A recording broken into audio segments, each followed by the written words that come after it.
नमो विष्णुपादाय कृष्णप्रेष्ठाय भूतले श्रीमते भक्तिवेदांत स्वामिन्निति नामिने। नमस्ते सारस्वती देवे गौरवाणी प्रचारिणे निर्विशेषा शून्यवादी पाश्चात्य देशतारिणे। जय श्री कृष्ण चैतन्य प्रभु नित्यानंद श्री अद्वैत गदाधर श्रीवासादि गौर भक्त वृंद। हरे कृष्ण कृष्ण कृष्ण हरे हरे हरे राम राम राम हरे हरे। मुखं करोति वाचालं पंगुं लंघयते गिरिं यत्कृपातमहं वन्दे श्रीगुरुं दीनतारिणं। हरे कृष्ण। श्रीमद भगवद गीता जशी आहे तशी, भाषांतर आणि तात्पर्य कृष्ण कृपामूर्ती श्री श्रीमद AC भक्तिवेदांत स्वामी प्रभुपाद यांच्याद्वारे आपण वाचत आहोत अध्याय 3 कर्मयोग किंवा भगवत परायण कर्म। आणि आज आपण वाचणार आहोत श्लोक नंबर 11, मे बी 12, 11, 12।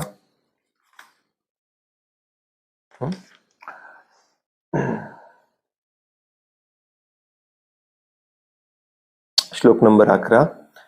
देवान् भावयतानेन ते देवा भावयन्तु वः परस्परं भावयन्तः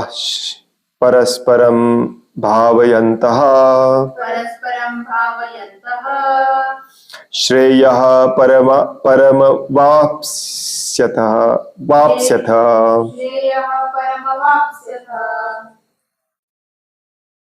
देवान् भावयतानेन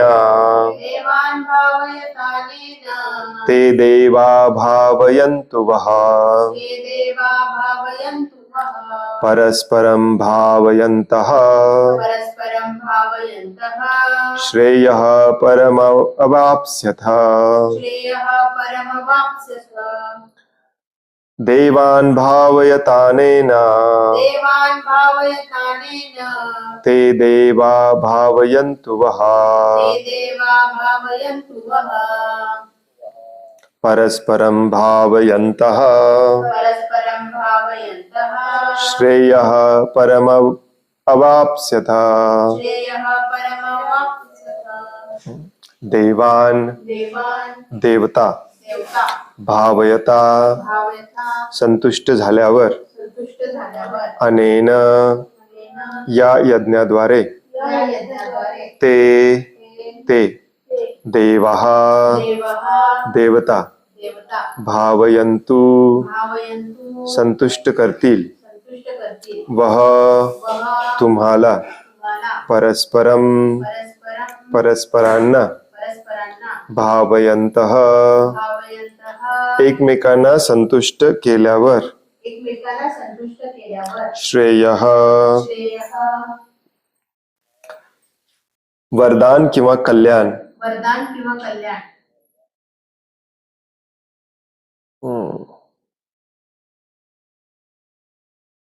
परम अवाप्स्यथ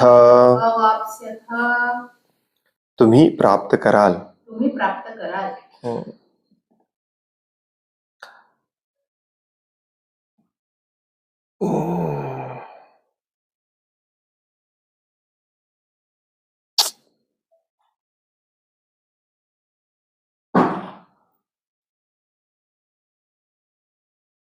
भाषांतर आहे, यज्ञाने संतुष्ट झालेल्या देवदेवता तुम्हाला संतुष्ट करतील आणि या प्रकारे मनुष्य आणि देवदेवता यांच्यामधील परस्पर सहयोगाने सर्वांसाठी सर्वत्र समृद्धीचेच साम्राज्य पसरेल। आता हे काय भानगड आहे याच्यासाठी कालचा श्लोक वाचायला पाहिजे, कारण कालचा श्लोक वाचल्याशिवाय करणार नाही। कालच्या श्लोकामध्ये भगवंत अर्जुनाला सांगतात की यज्ञ जे आहे ते कर्म जे आहे ते यज्ञ म्हणूनच केलं पाहिजे। परवा वाचला आपण नसेल तर ते कर्म आपल्याला बंधनकारक ठरतं. सगळंच यज्ञ म्हणूनच केलं पाहिजे. यज्ञाचा खरा अर्थ असतो त्याग किंवा सॅक्रिफाईस. तर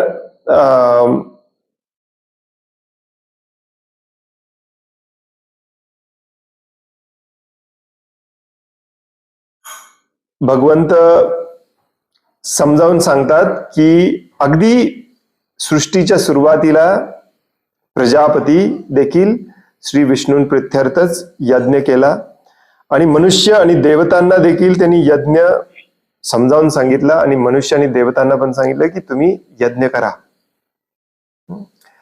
असे काय बरेचसे यज्ञ देवी देवतांसाठी केले जातात, कारण देवी देवता हे आपल्या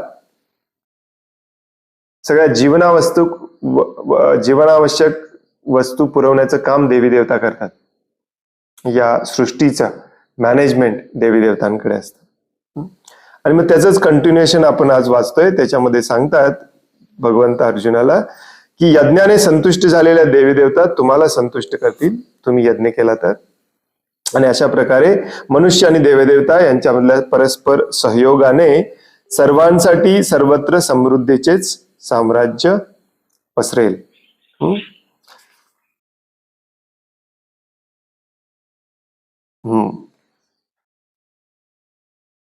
तात्पर्य, देवतांना भौतिक कार्यांचे प्रशासन करण्यासाठी विशेष शक्ती प्रदान करण्यात आलेली असते. आता हे समजावून घेणं खूप गरजेचं आहे. देवता म्हणजे कोण? जे भगवद्गीता ज्यांनी ऑलरेडी वाचलेली आहे किंवा जे भक्ती मार्गावरती आहेत त्यांना थोडंफार माहिती आहे, परंतु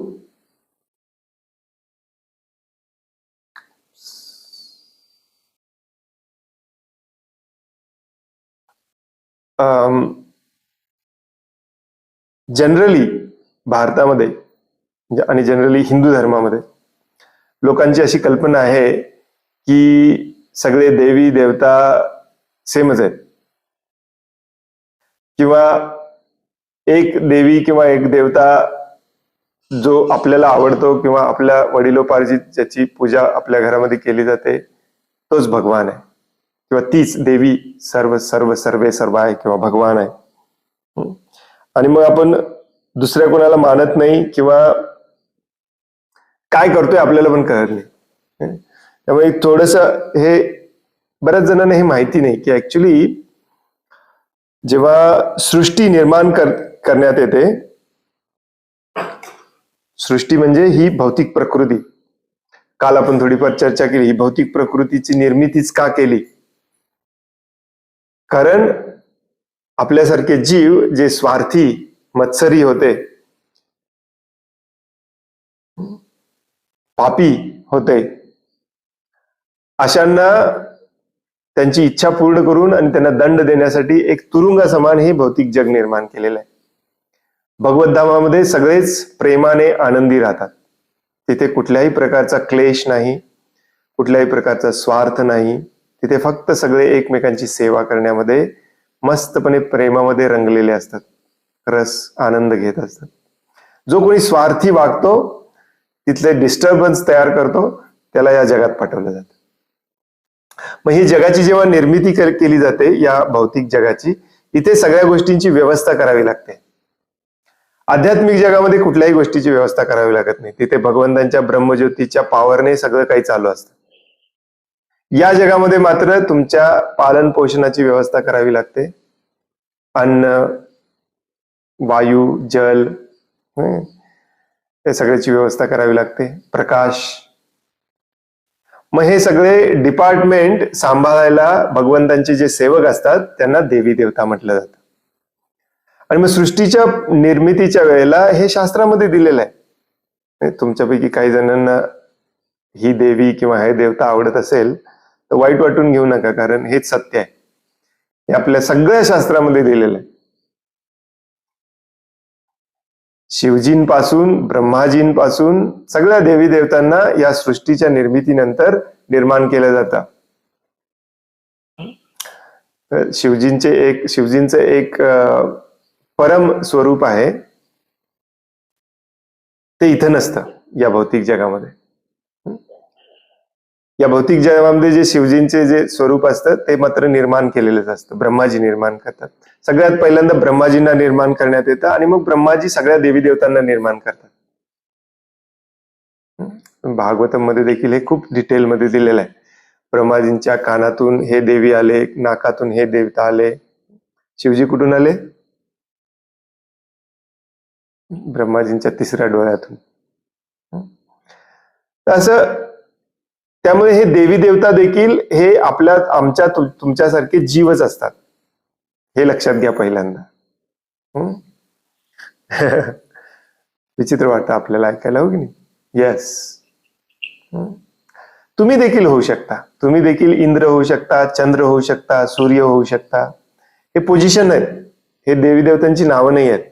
इंद्र, चंद्र, सूर्य हे पोझिशनची नाव आहेत. जसं कंपनीमध्ये असतं ना, senior manager, marketing manager, executive वगैरे. सध्याचे इंद्रदेव कोण आहे? पुरंदर. चंद्रदेव कोण आहे? सोम. सूर्यदेव कोण आहे? विवस्वान. आणि पुढचा इंद्र कोण होणार आहे? बली महाराज. हे ठरलेलं असतं. ब्रह्माजींच्या एका कालावधीमध्ये प्रत्येक मन्वंतराला हे सगळे देवी देवता बदलले जातात. हे ब्रह्मांड, या एकाच ब्रह्मांडामध्ये या ब्रह्मांडाचे पण एक आयुष्य असतं. त्या आयुष्यामध्ये सगळे देवी देवता किती 17 वेळेला का 14 वेळेला बदलले जातात. आणि तुम्ही जर इतक्या शुद्ध पात्रतेचे झाला तर भगवंत तुम्हाला पण इंद्रदेव, चंद्रदेवची पोझिशन, ब्रह्माजी पण होऊ शकता तुम्ही. ऍक्च्युअली ब्रह्मांडाचे मेन नायक. तर हे जसं कंपनीमध्ये वेगवेगळ्या डिपार्टमेंटचे वेगवेगळे हेड असतात, तसं हे देवी देवता या भौतिक जगामध्ये वेगवेगळ्या डिपार्टमेंटचे हेड आहेत. बस. आता याचा अर्थ असा नाही की आपण त्यांचा अनादर करायचा. हे भगवंतांचे खूप शुद्ध भक्त आहेत म्हणून त्यांना ते डिपार्टमेंट दिलेले आहेत. असं नाही आहे की आपल्यासारखेच आहेत म्हणून. आणि म्हणून त्यांना संतुष्ट करावं लागतं. जसं आपल्या कंपनीमध्ये देखील आपल्या डिपार्टमेंटच्या मॅनेजरला आपण खुश ठेवलं तर आपला पगार, आपला बोनस वगैरे व्यवस्थित मिळतो. आपल्या नोकरीवर ठेवण्यात येतं. तसंच या देवी देवतांना देखील, देवी देवतांशी आपण कोऑपरेटिव्हली राहिलं पाहिजे. त्यासाठी बरेचसे यज्ञ, त्या देवी देवतांच्या प्रार्थना वगैरे शास्त्रामध्ये दिल्या जातात. परंतु दुर्दैवाने काय होतं, आपण त्यांनाच भगवान मानतो आणि त्यांच्याकडूनच, कारण ते आपल्याला देतात, आपल्या जवळचे आहेत म्हणून आपण त्यांनाच भगवान म्हणून आपण त्यांनाच पूजायला लागतो. ते पूजनीय नाहीत, आदरणीय आहेत. आलं का लक्षात? आदरणीय का आहेत? कारण ते शुद्ध भक्त आहेत.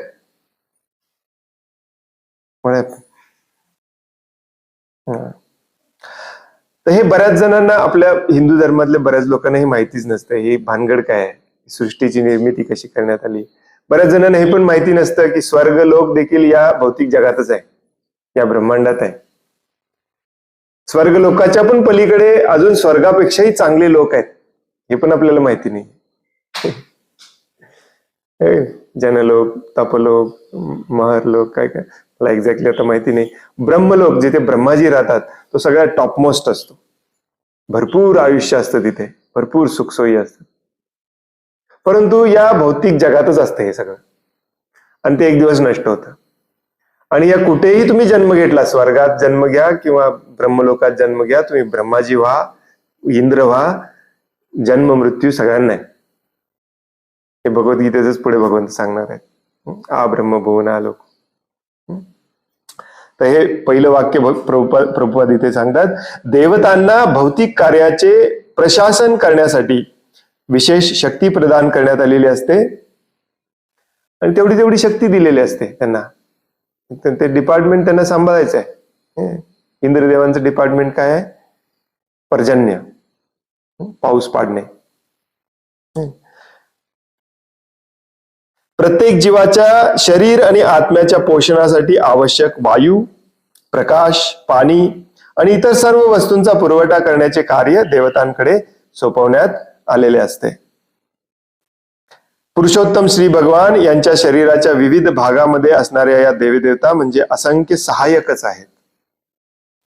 या अखंड ब्रह्मांडाला भगवंतांचं शरीर म्हटलं जातं, कधी कधी त्या विराट रूप किंवा विश्वरूप म्हटलं जातं, हो की नाही. आणि मग हे देवी देवता हे भगवंतांचे हेल्पर आहेत. काही जण भगवंतांच्या हातावरती आहेत, काही जण भगवंतांच्या उदरावरती आहेत. ते काम करतात.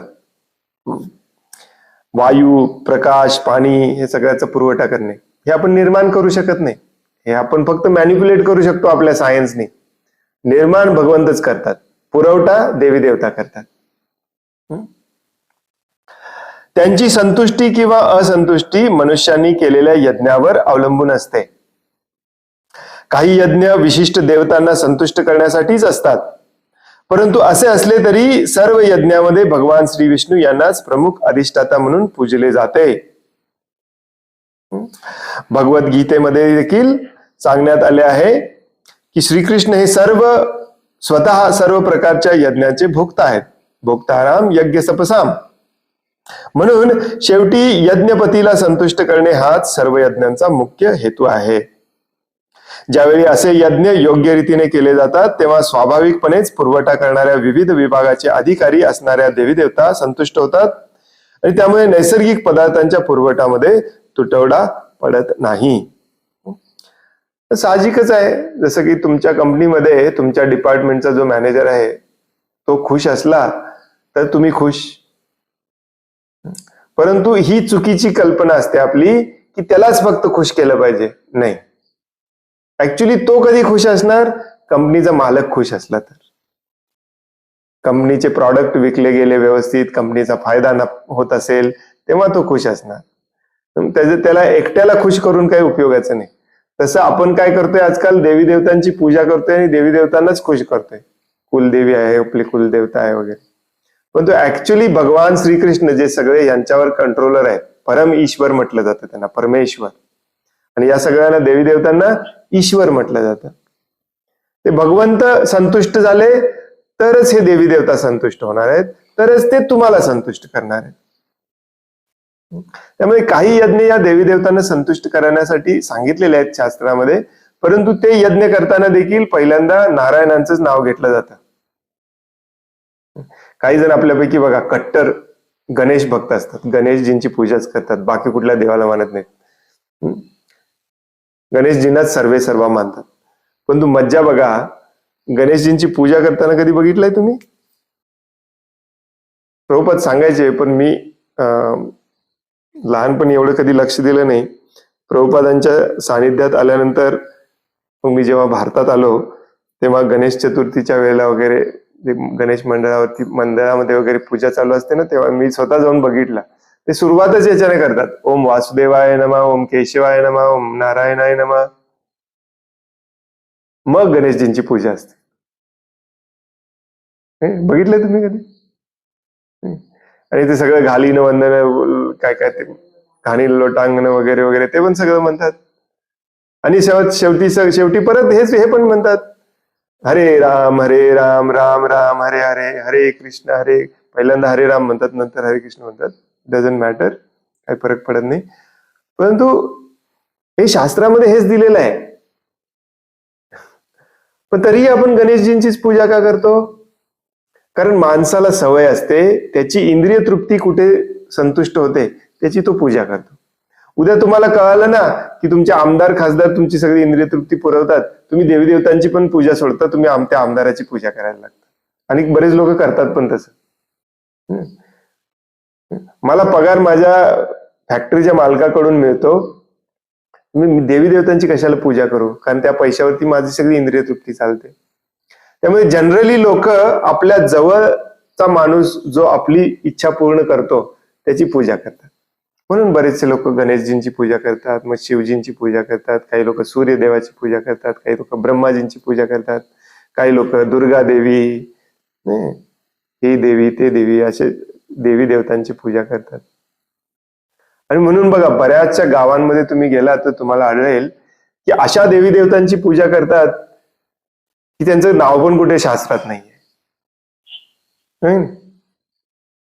ते त्याच गावामध्ये कोणीतरी महान असे होऊन गेलेलं असतं, ते त्यांची इच्छा पूर्ण केलेली असतं. कोणी सिद्ध पुरुष वगैरे असतो, मग त्याला त्याची पूजा करायला लागतात. जसे की आता तुम्ही स्वामी समर्थ वगैरे मंदिरामध्ये गेला, तुम्हाला आढळेल की सगळे स्वामी समर्थांचीच पूजा करतात. मी एकदा गेलो होतो, पाहिलं मेन मूर्ती स्वामी समर्थांची असते आणि वरती कोपऱ्याला कुठेतरी विष्णूंचा छोटासा फोटो असतो बस. आता थोडस हॉज पॉज मिक्स मसाला खिचडी पण झालेली आहे भारतामध्ये. कुणाची पूजा कशाला करते कळत नाही. मग हे दुसरे लोक आपल्याला येऊन नावं ठेवतात, तुमच्या हिंदू धर्मात एवढे देवी आहेत, एवढ्या देवता आहेत, कोण ह्याची पूजा करतो, कोण त्याची पूजा करतो. त्यांचं बरोबरच आहे, कारण आपणच चुकतोय. आपल्याला हे माहितीच नाहीये हे देवी देवता आहेत कोण नक्की, त्यांची पूजा केली पाहिजे का, कशी केली पाहिजे, माहितीच नाहीये काय. आपल्याला काय वाटतं, आपली इच्छा जो पूर्ण करेल त्याची पूजा केली पाहिजे. काही काही लोक तर ह्याची पण पूजा करतात, त्याची पण पूजा करतात, त्याची पण पूजा करतात, just in case. Just in case गणेशजींनी माझी इंद्रिय तृप्ती पुरवली नाही, शिवजी पुरवतील. दोघे पण असमर्थ असले तर आमच्या गावातला कुठला तरी तो देव आहे, तो देव पुरवेल. अशी प्रत्येक जण आपल्यापैकी काय करतो, इंद्रिय तृप्तीसाठी जगत असतो. आणि हे अजून डिटेलमध्ये 7व्या अध्यायात भगवंत आपल्याला सांगणार आहेत ऍक्च्युली. अशा प्रकारची इंद्रिय तृप्तीची फळं या देवी देवतांना पूजा करून मागून घेणे हे कमी बुद्धिमान लोकांचं काम आहे. कारण हे देवी देवता त्यांच्या डिपार्टमेंटमध्ये जेवढा आहे तेवढंच तुम्हाला देऊ शकतात. ते तुम्हाला इथून सुटका करू ह्या तुरुंगातून बाहेर काढणं कोणीच काढू शकत नाही. ब्रह्माजी काढू शकत नाही, शिवजी काढू शकत नाही, कोणी नाही.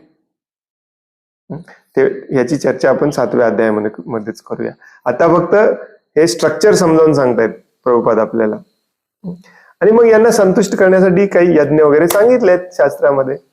परंतु आपण तेच जर करत बसलो आणि त्यांनाच संतुष्ट करून त्यांच्याकडूनच फळ घेत बसलो तर आपली सुटका होणार नाही. आपली इथे दुःखातच अडकून राहणार.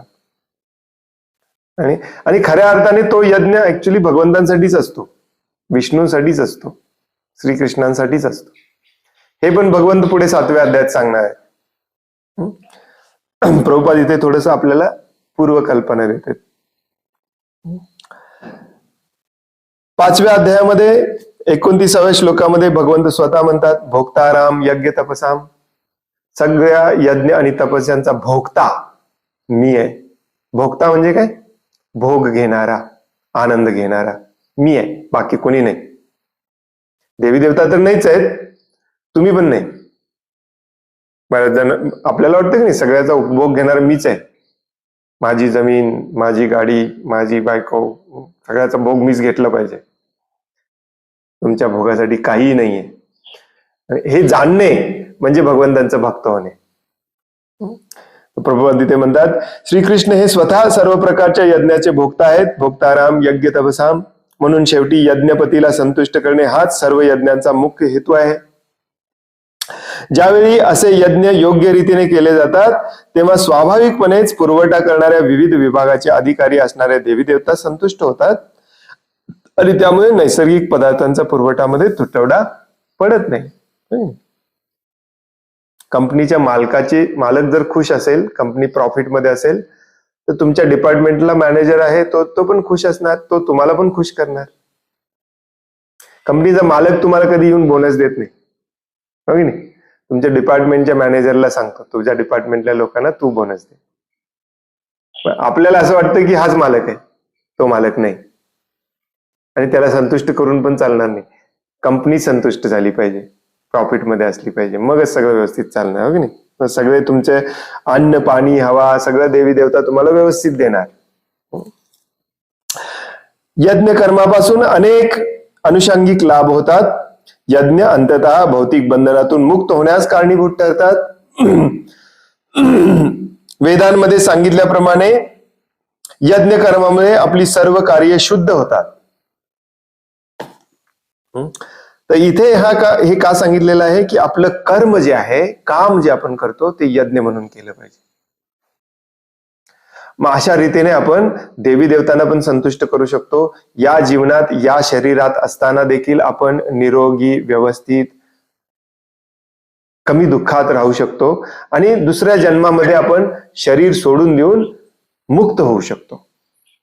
हा यज्ञाचा मेन उद्देश आहे. हा भगवद्गीतेचा देखील हेच शिकवण्याचा मेन उद्देश आहे. वेदांमध्ये सांगितलेलं आहे, प्रभुपाद इथे एक वेदांमधला श्लोक सांगतायत की वेदांमध्ये सांगितल्याप्रमाणे यज्ञ कर्मामुळे आपली सर्व कार्य शुद्ध होतात. काय सांगितलेलं आहे? आहार शुद्धो सत्वशुद्धी, सत्वशुद्धो ध्रुवा स्मृती, स्मृतिर्लंभे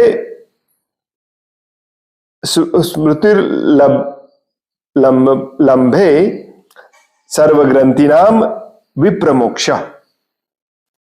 यज्ञ केल्याने मनुष्याचा आहार शुद्ध होतो आणि शुद्ध आहार ग्रहण केल्याने त्याचे जीवन शुद्ध होते. आज कोण खाते शुद्ध आहार? कोणीच खात नाही. लिटरली आपल्यापैकी कोणीही शुद्ध आहार आज खात नाही. आहार शुद्ध असेल तर आपलं मन, आपलं जीवन, आपलं सत्व, आपली बुद्धी शुद्ध होते आणि कदाचित त्याच्यामुळे भक्तीमध्ये आपण प्रगती करू शकत नाही, कारण आपला आहारच शुद्ध नाही. आहार शुद्ध असेल सत्व शुद्धी होते, सत्व शुद्ध असेल तर ध्रुवा स्मृती, भगवंतांचं आपण स्मरण करू शकतो. आहार सगळ्यात महत्वाचा आहे आणि त्या आहारासाठी यज्ञ केलं पाहिजे. पुढे 14व्या श्लोकामध्ये भगवंत सांगणार आहेत आपल्याला याच अध्यायामध्ये. जीवन शुद्धीमुळे स्मृतीमधील अतिसूक्ष्म ऊतींचे शुद्धीकरण होते. ऊती म्हणजे पेशी. आणि जेव्हा स्मृती शुद्ध होते तेव्हा मनुष्य मोक्ष मार्गाबद्दल विचार करू शकतो. विप्रमोक्ष. आणि या सर्वांची परिणती म्हणजे शेवट वर्तमान समाजातील अत्यावश्यक असणाऱ्या कृष्ण भावनेमध्ये होते. इंटरेस्टिंग. प्रभुपाद म्हणतात कृष्ण भावनेमुळे हे सगळं शुद्ध होतं. आहार शुद्ध होतं, मन शुद्ध होतं, ध्रुवा स्मृती शुद्ध होते आणि मोक्षाचा आपण विचार करू शकतो. याचाच अर्थ कृष्ण भावनेमध्ये तुम्हाला पहिल्यांदा तुमचं आहार शुद्ध केलं पाहिजे. बऱ्याच जण याच्याकडे लक्षच देत नाही. खूप खूप ग्रेट सायन्स आहे ऍक्च्युली हे. आपण मराठीमध्ये पण कधी कधी म्हणतो की नाही, काय म्हणतो आपण, आहार शुद्ध मन, समथिंग लाईक दॅट. शुद्ध आहार शुद्ध जैसा अन्न, हिंदीमध्ये म्हणतात, सॉरी मराठीमध्ये, जैसा अन्न वैसा मन. जसं अन्न तसं मन, मराठीमध्ये पण म्हणू शकतो. जे खाता त्याच्याप्रमाणेच तुम्ही बनणार. आणि आज सध्या सगळं आपण विषारी खातो. हॉटेलमध्ये खाणाऱ्यांनी तर ते खाण्याच्या पदार्थातून विष खातातच, त्याचबरोबर जे बनवणारे हॉटेलमधले कर्मचारी लोक असतात त्यांच्या मनातले भाव पण खातात. हे इतकं ग्रेट महत्व आहे अन्नाला ऍक्च्युली. आणि इथे प्रभुपाद म्हणतात जीवन शुद्धीमुळे स्मृतीमधील अतिसूक्ष्म ऊतींचे शुद्धीकरण होते. आणि हे भागवतामध्ये पण दिलेलं आहे ऍक्च्युली. अतिसूक्ष्म ऊती, ऊती म्हणजे पेशी. या पेशी कुठे असतात? ब्रेन मध्ये असतात. आपल्या ब्रेन मध्ये अशा पेशी तयार होतात की ज्याच्यामुळे आपण हुशार होतो, ज्ञानी होतो. अन्न जर आपलं शुद्ध असेल तर. विशेष करून भागवतम मध्ये दिलेलं आहे, जर तुमचं दूध शुद्ध असेल तर. दुधामुळे, विशेष करून दुधामुळे आणि तुपामुळे, दुधामुळे, दह्यामुळे, लोण्यामुळे, तुपामुळे तुमच्या ब्रेन मध्ये, गाईच्या बरं का, तर तुम्ही म्हैशीचं दूध घेऊन या, तुमच्या ब्रेन मध्ये अशा पेशी तयार होतात ज्याच्यामुळे तुम्ही ज्ञानी होता. ज्ञानी होता म्हणजे नक्की काय?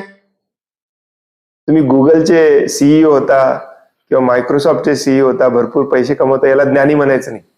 ज्ञानी म्हणजे त्याला कळायला लागतं की काय चांगलं आहे आणि काय वाईट आहे. ज्ञानाचा उपयोग काय नाही तर. आता सध्या आपल्याला माहितीच नाहीये काय चांगलं आहे आपल्यासाठी आणि काय वाईट आहे. ज्या गोष्टी आपल्यासाठी वाईट आहेत तेच कमवण्यामागे मागे लागलेलो आहे आपण. त्याच्यासाठीच धडपडतोय आपण. आपल्याला माहिती आहे शहरामध्ये सगळीकडे घाणेरडं पोल्युशन आहे, कार्बन डायऑक्साईड महाभयानक, आपल्याला लंग कॅन्सर होणार आहे, तरी आपल्याला शहरातच राहायचं आहे. कारण ही अक्कलच आपल्याला आलेली नाही. ही अक्कल कधी येते? जेव्हा आपण अन्न शुद्ध खातो. काही दिवसांपूर्वी मी जेव्हा अमेरिकेतून आलो तेव्हा मी काळसिद्धेश्वर महाराजांचं प्रवचन ऐकायला मी स्वतः गेलो होतो कोल्हापूरला. आणि ते प्रवचनात आपल्या सांगत होते की या सगळ्या लोकांना जोपर्यंत तुमच्या घरामध्ये कॅन्सरचा पेशंट मिळणार नाही तोपर्यंत तुम्हाला अक्कल येणार नाही. मला ते तेव्हा खूप ऐकल्यानंतर खूप असं हे वाटलं, वाव, हे सांगणारं कोणीतरी पाहिजे. आणि नंतर आता मी मागच्या वर्षी वगैरे बघतोय बऱ्याच जणांच्या घरात कॅन्सरचे पेशंट आहेत तरी त्यांना अक्कल आलेली नाही. How amazing is that. तरी तो पैशाच्याच मागे लागलेला आहे. बरं, पैसे आहेत घरामध्ये तरी त्याला शुद्ध खायची इच्छा नाही. त्याला वाटतंय की मेडिकल सायन्स एवढा ऍडव्हान्स आहे, कॅन्सरवरती पण उपचार होतो, काही होत नाही. मागचे एक महिना 2 महिना मी खूप रिसर्च करतोय आणि एक काही 2-3 डॉक्टर आहेत, त्यांनी खूप छान रिसर्च करून ऍक्च्युली आता आपण या कन्क्लुजनला येतोय की मॅक्झिमम आपले सगळे आजार हे जीवनसत्व कमी असल्यामुळे होतात. सगळे आजार आपले हे विष फवारतात त्याच्यावरती, त्याच्यामुळे पण होत नाही. बऱ्याच जणांना वाटतंय की जे कीटकनाशक वगैरे विष फवारतो आपण भाजीपाल्यांवरती वगैरे फर्टिलायझर मध्ये, त्याच्यामुळे आजार होतात, त्याच्यामुळे होतो कॅन्सर, त्याच्यातल्या बऱ्याच गोष्टींमुळे कॅन्सर होतो. परंतु कॅन्सर होण्याचं आणि बरेचसे महाभयानक रोग जसे की बीपी, शुगर, त्याच्यातून कॉम्प्लिकेशन्स, हे सगळे होण्यामागे आता शास्त्रज्ञांचं एक मत व्हायला लागलंय की आपली जीवनसत्व कमी पडतात. आणि जीवनसत्व कमी पडायचं मेन कारण आहे ते म्हणजे रसायनयुक्त शेती. आपल्या शरीरामध्ये आपण इतके केमिकल्स घालतो, जसं की पावडर आहे तोंडाला लावायचा, टॅल्कम पावडर, त्यानंतर रोजचं साबण आहे त्याच्यामध्ये केमिकल्स आहेत, त्यानंतर आपण केमिकलचे कपडे घालतो, टेरिकॉट, नायलॉन, हे सगळे केमिकल आहेत. केमिकल नसले, कॉटनचे जरी असले तरी केमिकलने धुतलेले असतात. महाभयानक परिस्थिती आहे सध्या, सगळीकडे केमिकल आहे. त्या चष्म्यामध्ये प्लास्टिक आहे, केमिकल आहे सगळ्यामध्ये. आणि या सगळ्या केमिकलचा आपल्या शरीरामध्ये जाऊन हे केमिकल्स ऍक्च्युली काय करतात माहितीये? जरी तुम्ही टोमॅटो खाल्ला, त्या टोमॅटोला व्हिटॅमिन ए, व्हिटॅमिन के तुमच्या रक्तामध्ये येतच नाही, ते आहे तसं निघून जातं दुसऱ्या दिवशी सकाळी. कारण हे केमिकलनी तुमच्या शरीराच्या डीएनए मध्ये एवढे महाभयानक चेंजेस केले. आणि याच्याही पेक्षा महाभयानक म्हणजे हे खतं आणि हे वापरून आपण जमिनीतले मातीतले जीवनसत्वच नष्ट केले, त्यामुळे ते मुळात टोमॅटोमध्ये येतच नाही. 30 वर्षापूर्वी एक सफरचंद खाल्ल्यामुळे जेवढं आपल्याला जीवनसत्व मिळत होती तेवढे सेम टू सेम जीवनसत्व मिळवण्यासाठी आज 50 सफरचंद खावे लागतात तुम्हाला. हे सगळं सायंटिफिकली, वैज्ञानिक पद्धतीने हे प्रूव्ह केलंय बरं का हे सगळं. आणि या सगळ्याची अक्कल का नाहीये आपल्याला? हे प्रभुपाद सांगतात, आहार शुद्ध नाही. आपल्यापैकी किती जण गाईचं शुद्ध दूध आणि शुद्ध तूप खातात? कुणीच खात नाही, लिटरली कुणीच खात नाही. जरी तुम्ही गिर गाईचं दूध विकत घेत असाल तरी तुम्ही देखील खात नाही, कारण त्या गायीवरती इतका अत्याचार करून ते दूध काढलेलं असतं. तुम्हाला 100 रुपयाच्या आत 90 रुपये 80 रुपये लिटर द्यायला अत्याचार करावाच लागतो त्या गायीवर. त्याच्याशिवाय तुम्हाला 90 रुपये लिटर ते दूध परवडतच नाही त्याला द्यायला. शास्त्र सांगतं की ते दूध पूर्ण जीवनसत्व युक्त असलं तरी ते तुमच्या ब्रेन मध्ये हे पेशी तयार करत नाही तुम्हाला अक्कल आणायला, कारण ते पापाने युक्त असतं. एक्झॅक्टली, अमेझिंग होय नाही? काय करतोय आपल्याला कळत नाही. आणि म्हणून आज जेव्हा तुम्ही पुस्तक वितरणाला जातात, तुमच्यापैकी काही जण जात असतील. भगवद्गीता आपण जेव्हा दुसऱ्याला द्यायला जातो, लोक म्हणतात मला याची काही गरज नाही, असलं काय मला वाचायचं नाही. का? कारण मेंदूतले पेशी सगळे मेलेत. का? आहारच शुद्ध नाही आपलं. हे खरं ज्ञान असतं. तुम्ही जगाचा राजा जरी झाला, जसे फेसबुकचा मालक झाला किंवा अडाणी अंबानी जरी झाला, तरी अक्कल शून्यच. कारण ऍक्च्युअली काय केलं पाहिजे तुम्हाला माहितीच नाही. शरीर मी नाही आहे, शरीर बदलतोय, कित्येक जन्म झालं, हे शरीर बदलायचं बंद केलं पाहिजे.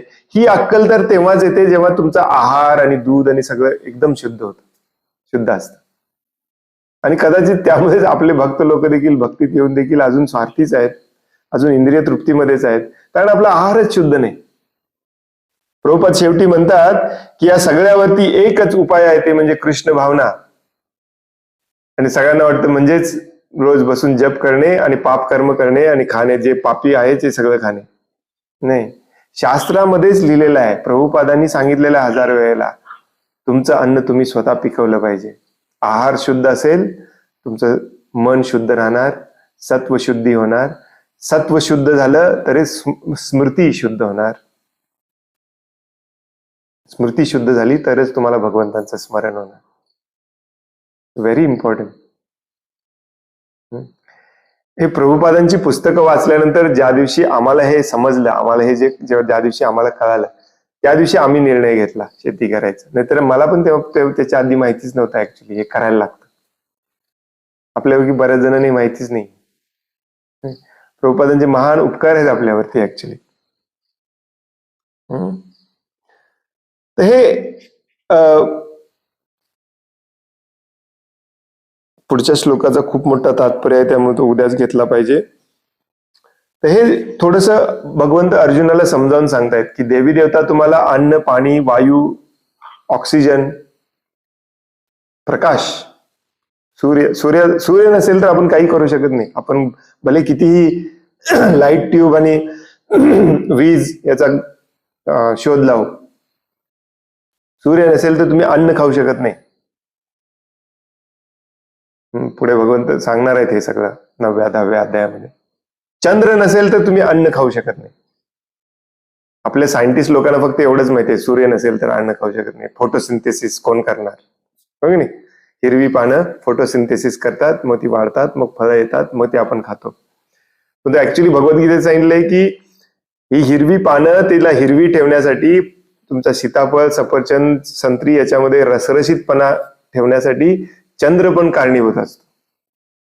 आणि भगवंत म्हणतात सूर्य मी आहे, चंद्र मी आहे, पाणी मी आहे, पाण्याचा टेस्ट मी आहे.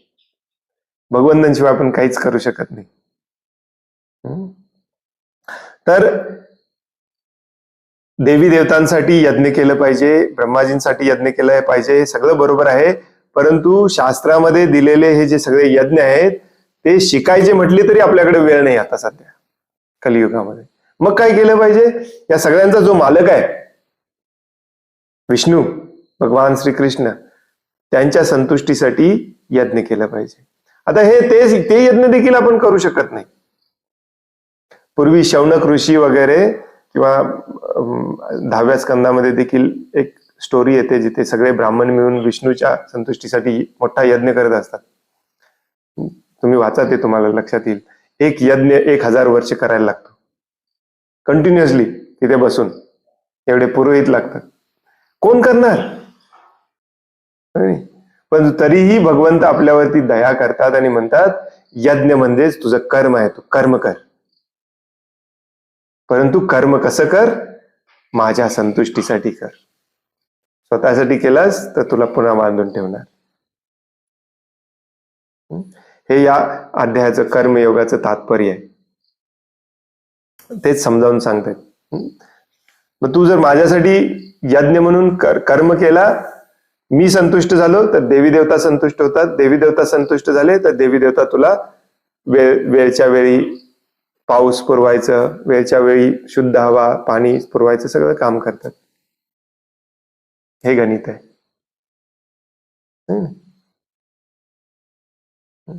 आता सध्या पाऊस वेळी अवेळी का पडतो?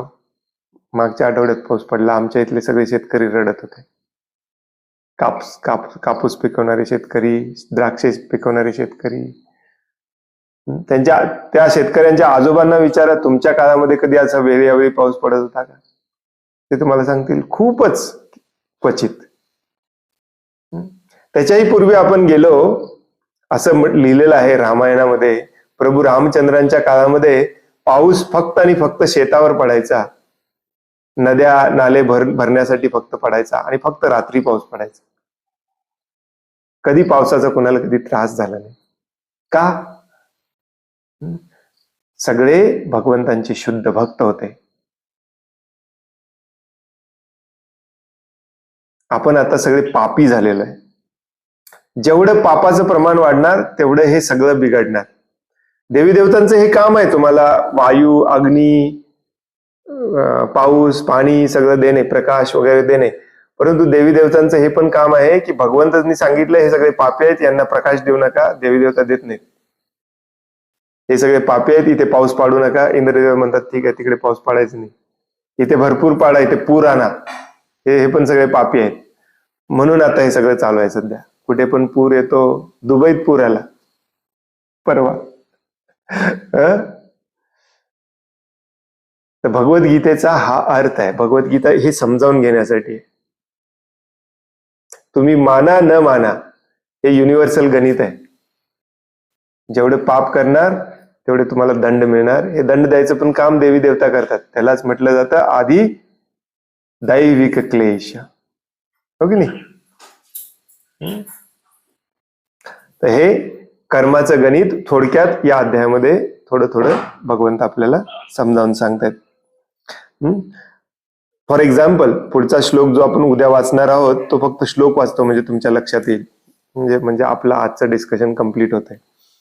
भगवंत म्हणतात पुढच्या श्लोकामध्ये, विविध जीवनावश्यक वस्तूंच्या अधिकारी असणाऱ्या देवी देवता ज्यावेळी यज्ञ करण्यामुळे संतुष्ट होतात तेव्हा ते तुमच्या सर्व गरजा पुरवतात. जीवनावश्यक गरजा, बरं का? पण अशा वस्तू पुन्हा देवतांना अर्पण न करता जो त्यांचा भोग घेतो तो निश्चितपणे चोरच आहे. आपण कृतज्ञ असलं पाहिजे. कृतज्ञ झाला की तुम्हाला दंड आहे. देवी देवता देतात संतुष्ट होऊन, परंतु पुन्हा त्यांना आपण अर्पण केलं पाहिजे, त्यांचा शेअर दिला पाहिजे, त्यांचा वाटा दिला पाहिजे. त्यालाच यज्ञ म्हणतात. आणि याच बेसिसवरती आपल्याला हे जाणून घ्यायचं आहे की देवी देवतांना धरून सगळ्याचा मालक एक आहे. त्याच्या संतुष्टीसाठी हे सगळं वापरलं पाहिजे.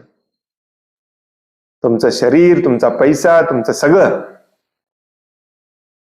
फक्त हे शरीर टिकवून ठेवण्यासाठी जेवढं अन्नधान्य लागतंय तेवढंच आपण घेतलं पाहिजे. बाकी सगळं भगवंतांच्या सेवेमध्ये, तुम्हाला स्वतःला देखील भगवंतांच्या सेवेमध्ये वापरलं पाहिजे. नसेल तर सगळे चोर आहेत. हे जो करत नाही तो चोर आहे. हेच कर्माचं गणित आहे. आणि हेच पुढच्या श्लोकामध्ये सांगणार आहे. तर उद्या आपण ती चर्चा करूया. उद्या दोन्ही श्लोक वाचूया, 12-13, म्हणजे 14वा अत्यंत इम्पॉर्टंट श्लोक शेवटी राहतो. हरे कृष्ण. कोणाला काही प्रश्न आहे, काही सांगायचं आहे?